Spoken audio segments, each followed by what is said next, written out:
High, আমি দেবলীনা। আমার YouTube চ্যানেলে সবাইকে স্বাগত। চলে এসেছি একটা নতুন ভিডিওর সাথে। আশা করি সবার এই ভিডিওটা অনেক হেল্পফুল হবে। তো চলো পুরো ভিডিওটা তোমরা দেখে নাও আমি কিভাবে মেকআপ ব্রাশ পরিষ্কার করে থাকি। মেকআপের সাথে সাথে বা স্কিন কেয়ারের সাথে সাথে যদি এই ছোট ছোট জিনিসগুলো একটু মেনটেন করা যায়, তাহলে কিন্তু তোমাদের স্কিন অনেকটা ভালো থাকবে। হ্যাঁ, এবার এটাও বলতে পারো অনেকেই যে এত কোথায় টাইম, কিভাবে আমরা ব্রাশ পরিষ্কার করবো, এত হয় না সব কাজের মাঝে। এবার আমি বলে থাকি, প্রত্যেকটা জিনিস যদি তোমরা যত্ন না করে থাকো, তাহলে কিন্তু প্রত্যেকটা জিনিসই নষ্ট হয়ে যেতে পারে। স্কিনে তো আজকাল জানো, এই থেকে ওই থেকে কিছু থেকেই কিন্তু স্কিনে প্রচুর সবার প্রবলেম দেখা দেয়। তাই এই ছোটো ছোটো জিনিসগুলো যদি আমরা একটু মেনটেন করে থাকি, আমার মনে হয় না স্কিনে কোনো রকম প্রবলেম হবে।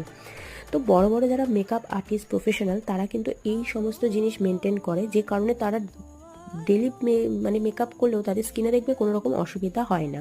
কিন্তু অনেকেই দেখবে মেকআপ করার পরে স্কিন কিন্তু চুলকায়।